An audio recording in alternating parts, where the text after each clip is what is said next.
ನಮಸ್ತೆ ಮಿತ್ರರೇ, ಇವತ್ತು ಆರೋಗ್ಯದಾಯಕವಾದ ಬೆಂಡೆಕಾಯಿಯಿಂದ ಒಂದು ಸಾಂಬಾರು ಮಾಡೋಣ. ಈ ಬೆಂಡೆಕಾಯಿ ಎಂಬುದು ಅನೇಕ ಪೌಷ್ಟಿಕಾಂಶವನ್ನು ಹೊಂದಿರುವಂಥದ್ದು. ಸಕ್ಕರೆ ಕಾಯಿಲೆಯವರಿಗಂತೂ ಹೇಳಿ ಮಾಡಿಸಿದಂತಹ ಒಂದು ವೆಜಿಟೇಬಲ್. ಹಾಗಿರುವಾಗ ಇವತ್ತು ನಾನು ಮಂಗಳೂರು ಶೈಲಿಯಲ್ಲಿ, ಅಂದರೆ ನಾವು ಬೇರೆ ಬೇರೆ ರೀತಿಯಲ್ಲಿ ಈ ಒಂದು ಸಾಂಬಾರನ್ನು ಮಾಡ್ತೇವೆ. ಇವತ್ತಿನ ಶೈಲಿ ಒಂದು ಶೈಲಿಯದ್ದು. ಇನ್ನೊಂದು ಶೈಲಿದು ನೀವು ನೋಡಬೇಕಿದ್ರೆ ನನ್ನ ಹಿಂದಿನ ವಿಡಿಯೋದಲ್ಲಿ ಇದನ್ನು ಹಾಕಿದ್ದೀನಿ. ಹಾಗಿರುವಾಗ ಬನ್ನಿ, ಈ ರುಚಿಕರವಾದ ಹಾಗೂ ಆರೋಗ್ಯದಾಯಕವಾದ ಬೆಂಡೆಕಾಯಿಯ ಸಾಂಬಾರನ್ನು ನಮ್ಮ ಮಂಗಳೂರು ಶೈಲಿಯಲ್ಲಿ ಹೇಗೆ ಮಾಡುವುದು ಎಂದು ನೋಡೋಣ. ಮಿತ್ರರೇ ನೋಡಿ, ಬೆಂಡೆಕಾಯಿಯ ಸಾಂಬಾರು. ಈ ಸರ್ತಿ ನನಗೆ ನಮ್ಮ ಊರಿನ ಬೆಂಡೆ, ಮಂಗಳೂರು ಬೆಂಡೆ ಸಿಕ್ಕಲಿಲ್ಲ. ಇವತ್ತು ಹೀಗೆ ಘಾಟಿ ಬೆಂಡೆಯಲ್ಲಿ ಮಾಡ್ತಿದ್ದೇನೆ. ಇದು ಸಹ ಬಹಳ ರುಚಿಕರವಾಗಿ ಬರ್ತದೆ ಈ ಸಾಂಬಾರು ಸಹ. ಇಲ್ಲಿ ನೋಡಿ, ಸ್ವಲ್ಪ ಇದರಲ್ಲಿ ನೋಳಿಯ ಅಂಶಗಳು ಜಾಸ್ತಿ ಇರ್ತದೆ. ಇಲ್ಲಿ ನೋಡಿ, ನಾನು ಅರ್ಧ ಕೆಜಿ ಬೆಂಡೆಕಾಯಿ ತೆಗೆದುಕೊಂಡಿದ್ದೇನೆ. 5 ಉದ್ದ ಬ್ಯಾಡಗಿ ಮೆಣಸು. ಸಪೋಸ್ ನಮ್ಮ ಹತ್ರ ಅಮಟೆಕಾಯಿ ಇದ್ದರೆ ಇದಕ್ಕೆ ಹುಳಿ ಸ್ವಲ್ಪ ಸಾಕಾಗ್ತದೆ, ಇಲ್ಲದಿದ್ದರೆ ಇದಕ್ಕೆ ಸ್ವಲ್ಪ ಹುಳಿ ಜಾಸ್ತಿ. ಇನ್ನು ಇದನ್ನು ಚೆನ್ನಾಗಿ ತೊಳೆದು ನಾನು ಒರೆಸ್ಕೊಂಡಿಟ್ಟಿದ್ದೇನೆ, ಇಲ್ಲದಿದ್ದರೆ ಸ್ವಲ್ಪ ಈ ಲೋಳೆ ಅಂಶ ಹೆಚ್ಚು ಬರ್ತದೆ ನಮಗೆ. 5 ಬ್ಯಾಡಗಿ ಮೆಣಸಾದಮೇಲೆ 1 ಚಮಚದಷ್ಟು ಕೊತ್ತಂಬರಿ ಬೀಜ, ಅರ್ಧ ಚಮಚದಷ್ಟು ಜೀರಿಗೆ, ಅರ್ಧ ಚಮಚದಷ್ಟು ಸಾಸಿವೆ, 1 ಚಮಚದಷ್ಟು ಉದ್ದಿನ ಬೇಳೆ, 1 ಚಮಚದಷ್ಟು ಕಡಲೆಬೇಳೆ, ಅರ್ಧ ಚಮಚದಷ್ಟು ಮೆಂತೆ ತೆಗೆದುಕೊಂಡಿದ್ದೇನೆ ಇಲ್ಲಿ. ಇನ್ನು ಹುಳಿ, ಒಂದು ಲಿಂಬೆ ಗಾತ್ರದ ಹುಳಿ ಬೇಕು, ಒಂದು ಸಣ್ಣ ಲಿಂಬೆ ಗಾತ್ರದ ಹುಳಿ. ಇಲ್ಲಿ ನೋಡಿ, ಇಲ್ಲೀಗ ಈ ತೊಗರಿಬೇಳೆ ಒಂದು 25ರಿಂದ 30 ಗ್ರಾಮ್ಸ್ ಸಾಕು. ತುಂಬ ತೊಗರಿಬೇಳೆ ಸಹ ಬೇಡ ನಮಗೆ, ಸ್ವಲ್ಪ ತೊಗರಿಬೇಳೆ ಸಾಕು. ಸ್ವಲ್ಪ ಬೆಳ್ಳುಳ್ಳಿ ಬೇಕು, ಒಂದು 5-6 ಪಾಟ್ಗಳಷ್ಟು, ಮತ್ತೊಂದು ನೀರುಳ್ಳಿ ಬೇಕು. ಇದು ಎರಡನ್ನು ನೀವು ಸ್ಕಿಪ್ ಮಾಡ್ಬೋದು ಯಾರಿಗೆಲ್ಲ ಬೇಡ ಇದ್ದರೆ. ಆದರೆ ಸಾಂಬಾರು ಹೇಳಿದ ಮೇಲೆ ಸ್ವಲ್ಪ ದೊಡ್ಡ ದೊಡ್ಡ ತುಂಡು ಮಾಡಿ ನೀರುಳ್ಳಿ ಇದ್ದರೆ ಬಹಳ ಉತ್ತಮವಾಗಿ ಬರ್ತದೆ. ಮತ್ತು ಸ್ವಲ್ಪ ಒಂದು ಇಷ್ಟು ತೆಂಗಿನ ತುರಿ, ಹಳದಿ ಆ್ಯಸ್ ಯೂಶುವಲ್ ಬೇಕು, ಸ್ವಲ್ಪ ಒಗ್ಗರಣೆಗೆ ಎಣ್ಣೆ. ಹಾಗಾದರೆ ಮೊದಲಿಗೆ ನಾವು ಇದನ್ನು ಚೆನ್ನಾಗಿ ತೊಳೆದು ಒಂದು ಕುಕ್ಕರಲ್ಲಿ ಹಾಕಿ ಒಂದು 3 ವಿಜಿಲಲ್ಲಿ ನಾವು ಕೂಗಿಸ್ಕೊಳ್ಳೋಣ. ಇದು ತೊಳೆದು ತಂದೆ 2 ಸರ್ತಿ. ಈಗ ಇದಕ್ಕೆ ಸ್ವಲ್ಪ ನೀರನ್ನು ಹಾಕೊಳ್ಳೋಣ. ಈ ತೊಗರಿಬೇಳೆ ನಿಮಗೆ ಎಷ್ಟು ಬೇಕು ಸ್ವಲ್ಪ ಹೆಚ್ಚು ಸಹ ಹಾಕೊಳ್ಬೋದು. ನಾನು ಸ್ವಲ್ಪ ಕಡಿಮೆಯಲ್ಲಿ ಹಾಕೊಳ್ತಿದ್ದೇನೆ. ಈಗ ಇದಕ್ಕೆ ಸ್ವಲ್ಪ ಹಿಂಗು ಹಾಕೊಳ್ಳೋಣ. ಬೇಯಿಸುವಾಗ ನಾನು ಸ್ವಲ್ಪ ಯಾವಾಗಲೂ ತೊಗರಿಬೇಳೆ ಬೇಯಿಸುವಾಗ ಸ್ವಲ್ಪ ಹಿಂಗನ್ನು ಹಾಕೊಂಡೇ ಬೇಯಿಸುವುದು. ಮತ್ತು 1 ಡ್ರಾಪಿನಷ್ಟು ಎಣ್ಣೆಯನ್ನು ಹಾಕಿದರೆ ಸ್ವಲ್ಪ 1 ಡ್ರಾಪು, ಅದು ಬೇಗ ಬೇಯ್ತದೆ ಸಹ. ಮತ್ತು ಈ ಕರಿಬೇವಿನ ಸೊಪ್ಪನ್ನು ಸಹ ನಾನು ಕಟ್ ಮಾಡಿಕೊಂಡು ಹಾಕಿಕೊಳ್ತಿದ್ದೇನೆ. ಈಗ ಇದನ್ನು ಇದರ ಒಲೆ ಮೇಲಿಟ್ಟು ಒಂದು ಸಣ್ಣ ಪಿಂಚ್ ಆಫ್ ಟರ್ಮರಿಕ್ ಹಾಕ್ಕೊಂಡು ನಾವು ಒಂದು 3 ವಿಸಿಲ್ ಒಳ್ಳೆ ಬೇಯಬೇಕಿದು, ಒಳ್ಳೆ ಇದಕ್ಕೆ ಆನ್ ಮಾಡಿಕೊಂಡು ಇಟ್ಕೊಳ್ಳೋಣ. ವೀಕ್ಷಕರೇ, ಇದು ಇಲ್ಲಿ ಬೇಯ್ತಾ ಇರಲಿ. ಅದಕ್ಕೆ 3 ವಿಸಿಲ್ ಒಳ್ಳೆ ವಿಸಿಲ್ ಆಗಿ ಅದು ಬೇಯಬೇಕು. ಇಲ್ಲಿ ಈಗ ನಾನು ಒಂದು ಕಬ್ಬಿಣದ ಬಣಾಲೆಯನ್ನು ಇಟ್ಕೊಂಡಿದ್ದೇನೆ. ಈಗ ಇದಕ್ಕೆ ಸ್ವಲ್ಪ ಒಂದು ಅರ್ಧ ಚಮಚದಷ್ಟು ಎಣ್ಣೆ ಹಾಕಿ ಇದಕ್ಕೆ ಒಂದು 5 ಮೆಣಸನ್ನು ಹಾಕೊಳ್ಳೋಣ. 5 ಮೆಣಸು ಹಾಕುವಾಗ ಅದರ ಒಟ್ಟಿಗೆ 1 ಎಳೆಯಷ್ಟು ಕರಿಬೇವಿನ ಸೊಪ್ಪು ಸಹ ಹಾಕೊಳ್ತಿದ್ದೇನೆ. ಇನ್ನು ಅದರೊಟ್ಟಿಗೆ ಅದನ್ನು ಸ್ವಲ್ಪ ಸೈಡ್ ಮಾಡಿಕೊಂಡು ನಾವು ಉದ್ದಿನ ಬೇಳೆ ಮತ್ತು ಕಡಲೆಬೇಳೆ ಎರಡನ್ನು ಸ್ವಲ್ಪ ಫ್ರೈ ಮಾಡ್ಕೊಳ್ಳೋಣ. ಮಳೆ ಎಲ್ಲ ಬರಲಿಕ್ಕೆ ಶುರುವಾಯಿತು. ಈಗ ಮಳೆ ಬಂದ ಕೂಡಲೇ ಸೌಂಡ್ ಆಗ್ತದೆ. ಹೊರಗಿನಿಂದ ಭಾರಿ ಜೋರಾಗಿ ಮಳೆ ಬರ್ತಾ ಉಂಟು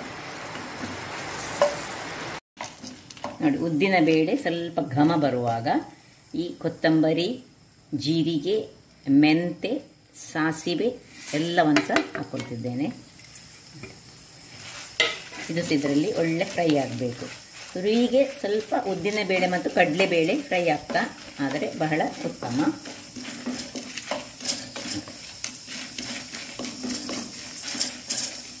ಇಲ್ಲಿ ಇಷ್ಟ ಆಗುವಾಗ ಇದಕ್ಕೆ ಈ ತೆಂಗಿನ ತುರಿ ಅಂತ ಹಾಕೊಳ್ತಿದ್ದೇನೆ. ಇಲ್ಲಿ ನೋಡಿ, ಒಂದು ವಿಸಿಲ್ ಆಯಿತು. ಅದು ನಾನೊಂದು 3-4 ವಿಸಿಲ್ ತೆಗೆದುಕೊಳ್ತೇನೆ ಅದರೊಟ್ಟಿಗೆ. ಇಲ್ಲಿ ಇದಂತ ಸ್ವಲ್ಪ ತೆಂಗಿನ ತುರಿ ಅಂತ ಸ್ವಲ್ಪ ಇದರೊಟ್ಟಿಗೆ ಫ್ರೈ ಮಾಡ್ಕೊಳ್ತೇನೆ.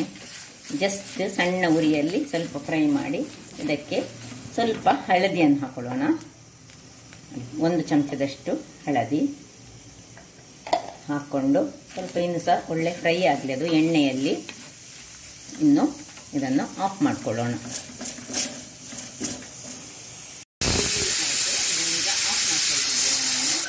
ಇಲ್ಲಿ ಇದು ಸಹ ತಣ್ಣಗಾಗಿದೆ. ಈಗ ಇದನ್ನೊಂದು ಮಿಕ್ಸಿ ಜಾರಿಗೆ ಹಾಕೊಳ್ಳೋಣ. ಇಲ್ಲಿ ಮಿಕ್ಸಿಗೆ ಹಾಕೊಳ್ತಿದ್ದೇನೆ.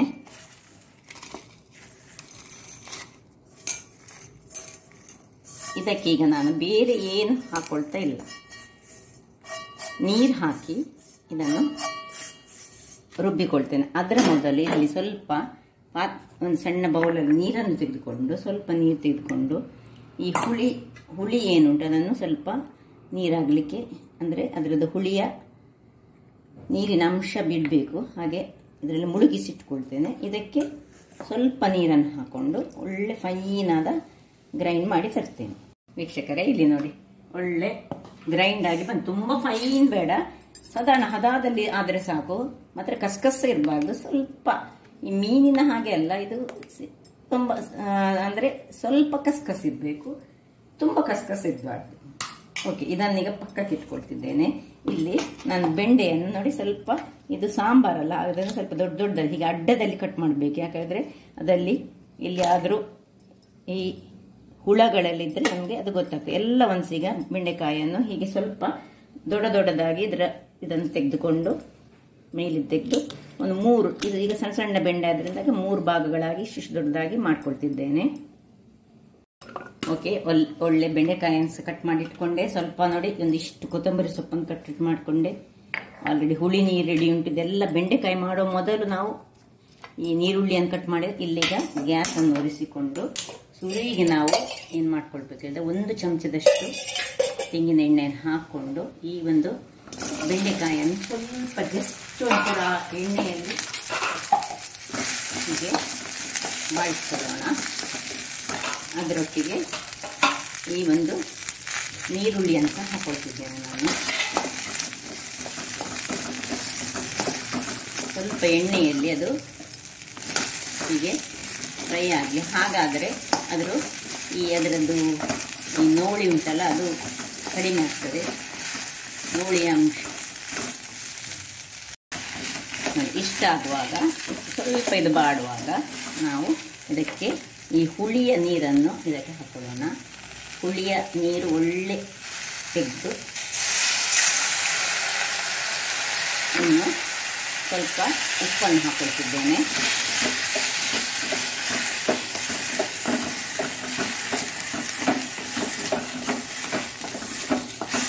ಇನ್ನು ಸ್ವಲ್ಪ ಕೊತ್ತಂಬರಿ ಸೊಪ್ಪಿನ ಸ್ವಲ್ಪ ದಂಟು ಸೇರಿದ್ರೆ ಸಣ್ಣ ಸಣ್ಣದಾಗಿ ಹಾಕೊಳ್ಳಿ. ಈ ಹುಳಿಯ ನೀರಲ್ಲೇ ಇದು ಸ್ವಲ್ಪ ಮಾಡಿಕೊಡ್ಬೇಕು.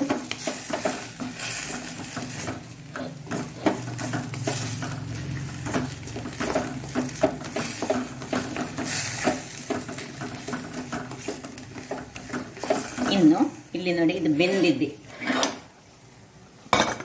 ಬೆಂದಂತಹ ಇದನ್ನು ಸ್ವಲ್ಪ ಅದನ್ನೊಂದು ಲೋಟದಲ್ಲಿ ನಾವು ಸ್ವಲ್ಪ ಒಳ್ಳೆ ಹೀಗೆ ಮಾಡಿಕೊಂಡು ಒಳ್ಳೆ ಬೆಂದಿರಬೇಕಿದು. ಇದನ್ನು ಇದಕ್ಕೆ ಶಿಫ್ಟ್ ಮಾಡಿಕೊಳ್ಳೋಣ. ಸ್ವಲ್ಪ ನನ್ನ ತೊಗರಿಬೇಳೆ ಸ್ವಲ್ಪ ಬೆಂದದು ಕಡಿಮೆ ಆಗಿದೆ. ಸ್ವಲ್ಪ ಇದರಲ್ಲಿ ಇನ್ನು ಈಗ ಅದು ಬೆಂದುಕೊಳ್ತದೆ. ಸ್ವಲ್ಪ ಅದಕ್ಕೆ ಇನ್ನು ಪುನಃ ಈ ಹುಳಿಗೆ ಇನ್ನು ಸ್ವಲ್ಪ ನೀರನ್ನು ಹಾಕೊಳ್ಳೋಣ.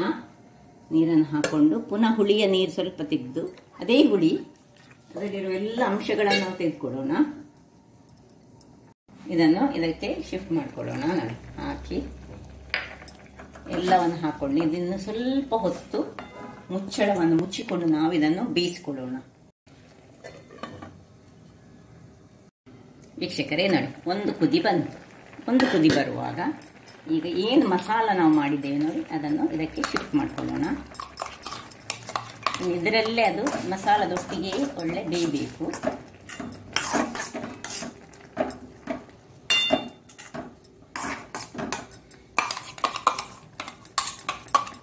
ಇನ್ನು ಸ್ವಲ್ಪ ನೀರನ್ನು ಇದಕ್ಕೆ ಹಾಕೊಂಡು ಅದನ್ನು ನಿಮ್ಮ ಸಾಂಬಾರು ನಿಮ್ಗೆ ಎಷ್ಟು ಹದದಲ್ಲಿ ಬೇಕು ಅಷ್ಟು ಹದದಲ್ಲಿ ನಾವು ಇದನ್ನು ಹಾಕ್ಕೊಳ್ಳೋಣ.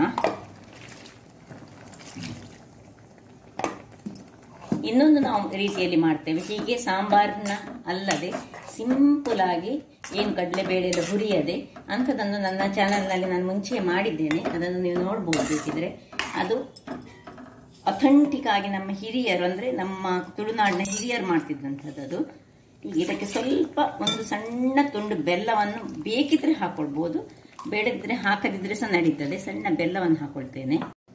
ಇಲ್ಲಿ ನೋಡಿ, ಇಷ್ಟು ದೊಡ್ಡ ತುಂಡು ಬೆಲ್ಲ. ಬೆಲ್ಲ ಯಾವಾಗಲೂ ಹಾಕಿದೆ ಪಿತ್ತವನ್ನು ಶಮನ ಮಾಡುವ ಶಕ್ತಿ ಬೆಲ್ಲ ಮತ್ತು ಹುಳಿಗೆ ಉಂಟು. ಮತ್ತು ಈವನ್ ಈ ಬೆಲ್ಲ ಮತ್ತು ಹುಳಿ ಈ ಗ್ಯಾಸ್ಟ್ರಿಕ್ ಅಂಶವನ್ನು ಸಹ ಅದು ಹೋಗಲಾಡಿಸ್ತದಂತೆ. ಆದ್ದರಿಂದಾಗಿ ಹಿರಿಯರು ಅವರು ಏನಾದರೂ ಇಂತಹ ಒಂದು ಆಲೋಚನೆಗಳನ್ನು ಇಟ್ಟುಕೊಂಡೇ, ಅವರಿಗೆ ಸೈನ್ಸ್ ಗೊತ್ತಿಲ್ಲದಿದ್ದರೆ ಸಹ ಈ ಒಂದು ರೀತಿಯ ಆಯುರ್ವೇದಿಕ್ ಅಂಶಗಳು, ಅಂದರೆ ಕೆಲವು ವಸ್ತುಗಳನ್ನು ಯಾವ ರೀತಿಯಲ್ಲಿ ಹಾಕಿದರೆ ನಮ್ಮ ದೇಹಕ್ಕೆ ಉತ್ತಮ ಅಂತ ಅವರಿಗೆ ಗೊತ್ತಿತ್ತು. ಹಾಗಾಗಿ ಬೆಲ್ಲ, ಹುಳಿ ಇದನ್ನೆಲ್ಲ ನಮ್ಮ ಅಡಿಗೆಯಲ್ಲಿ ಉಪಯೋಗಿಸ್ತಿದ್ರು. ಈಗ ಮುಚ್ಚಳವನ್ನು ಮುಚ್ಚಿಕೊಂಡು ಹದಾ ಬೆಂಕಿಯಲ್ಲಿ ಒಂದು ಒಳ್ಳೆ ಒಂದು 5-6 ಕುದಿ ಒಳ್ಳೇದು ಬರಬೇಕು. ಅದು ಬೇಯಬೇಕು. ಯಾವುದು ಬೆಂಡೆಕಾಯಿ ಸಾರಿನೊಟ್ಟಿಗೆ, ಅಂದರೆ ಮಸಾಲೆ ಒಟ್ಟಿಗೆ ಬೆಂದುಕೊಳ್ಬೇಕು. ವೀಕ್ಷಕರೇ ನೋಡಿ, ಒಳ್ಳೆ ಕುದಿ ಬರ್ತಾ ಉಂಟು. ಈಗ ನೋಡಿ ಎಲ್ಲ ಬೆಂದಿದೆ ಒಳ್ಳೆ. ಇನ್ನು ಎಷ್ಟು ದಪ್ಪ ಬೇಕು ನೀವು ಅಷ್ಟು ದಪ್ಪ ಮಾಡಿಕೊಂಡು ಉಪ್ಪನ್ನು ಈಗ ಚೆಕ್ ಮಾಡಿಕೊಳ್ಳಿ. ಉಪ್ಪು ಕಡಿಮೆ ಇದ್ದು, ನಮ್ಮ ಉಪ್ಪು ಕರೆಕ್ಟ್ ಉಂಟು. ಉಪ್ಪು ಕರೆಕ್ಟ್ ಉಂಟು. ನನಗೆ ಇಷ್ಟೇ ಹದದಲ್ಲಿ ಬೇಕು. ನಿಮಗೆ ಬೇಕಿದ್ರೆ ಸ್ವಲ್ಪ ನೀರು ಬೇಕಿದ್ರೆ ನೀರು ಮಾಡ್ಕೊಳ್ಬೋದು. ಈಗ ಮುಚ್ಚಳನ್ನು ಮುಚ್ಚಿಕೊಂಡು ಇದನ್ನು ಆಫ್ ಮಾಡ್ಕೊಳ್ತಿದ್ದೇನೆ. ಇಲ್ಲಿ ಒಂದು ಸಣ್ಣ ಒಗ್ಗರಣೆಗೆ ಇಟ್ಕೊಂಡಿದ್ದೇನೆ. ನಾವು ಇವತ್ತು ಬೆಳ್ಳುಳ್ಳಿಯ ಒಗ್ಗರಣೆ ಕೊಡೋಣ. ಒಂದು 2 ಚಮಚದಷ್ಟು ಎಣ್ಣೆ ಹಾಕೊಳ್ತಿದ್ದೇನೆ. ತೆಂಗಿನ ಎಣ್ಣೆ ಯೂಸ್ ಮಾಡ್ತಿದ್ದೇನೆ. ಇಲ್ಲಿ ಬೆಳ್ಳುಳ್ಳಿಯನ್ನು ಒಂದು 4-5 ಬೆಳ್ಳುಳ್ಳಿ, ಅದಕ್ಕೆ ಬೆಳ್ಳುಳ್ಳಿ ಒಗ್ಗರಣೆ ಬಹಳ ಚೆನ್ನಾಗಿ ಬರ್ತದೆ. ಬೇಡದಿದ್ದು ಸ್ಕಿಪ್ ಮಾಡ್ಬೋದು ನೀವು. ನೀರುಳ್ಳಿ ಬೆಳ್ಳುಳ್ಳಿ ಬೇಡದವರು ಸ್ಕಿಪ್ ಮಾಡ್ಕೊಳ್ಬೋದು.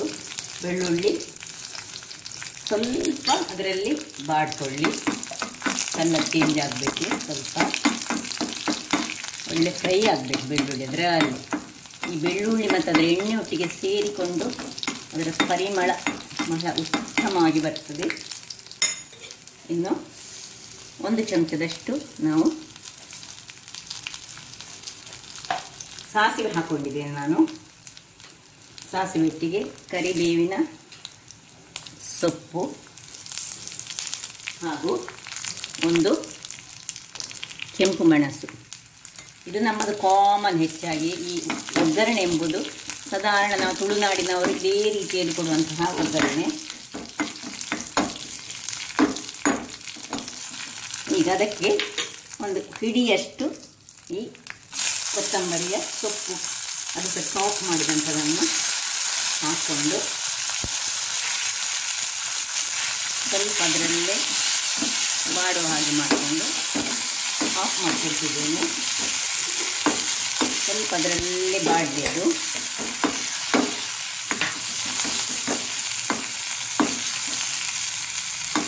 ಇನ್ನು ಇಲ್ಲಿ ಶಿಫ್ಟ್ ಮಾಡ್ಕೊಳ್ಳೋಣ.